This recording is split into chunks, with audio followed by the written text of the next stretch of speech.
6 दिसंबर 1992 को बाबरी मस्जिद को तोड़ने के मामले में सीबीआई की विशेष अदालत 30 सितंबर को अपना फैसला सुनाएगी।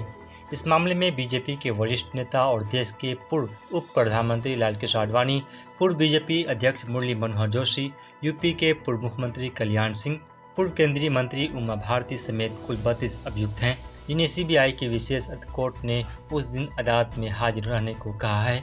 इस मामले में सीबीआई ने कुल 49 लोगों को अभियुक्त बनाया था, लेकिन वर्षों से चल रही सुनवाई के दौरान 17 लोगों की मौत हो गई है। इस मामले में जो 17 अभियुक्त अब नहीं रहे, उनमें बाल ठाकरे, अशोक सिंघल, गिरिराज किशोर, विष्णु हरि डालमिया शामिल हैं।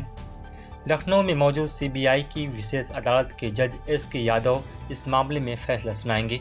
सुप्रीम कोर्ट ने पहले कहा था कि 31 अगस्त तक फैसला आ जाना चाहिए, लेकिन विशेष अदालत के आग्रह पर 19 अगस्त को सुप्रीम कोर्ट ने 1 महीने की और मोहलत देते हुए 30 सितंबर तक फैसला सुनाने का आदेश दिया था।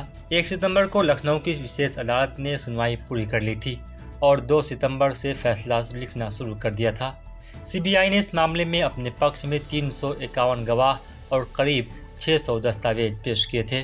पिछले साल नवंबर में बाबरी मस्जिद राम जन्मभूमि विवाद के मालिकाना हक के मामले में सुप्रीम कोर्ट ने हिंदुओं के पक्ष में फैसला सुनाया था, लेकिन साथ में ये भी कहा था कि 6 दिसंबर 1992 को बाबरी मस्जिद तोड़ना एक अवैध काम था। अब सबकी निगाहें 30 सितंबर पर टिकी हैं कि 28 साल बाद आखिर इस मामले में क्या होगा। अकरम जफीर, ब्यूरो रिपोर्ट, मिले टाइम्स।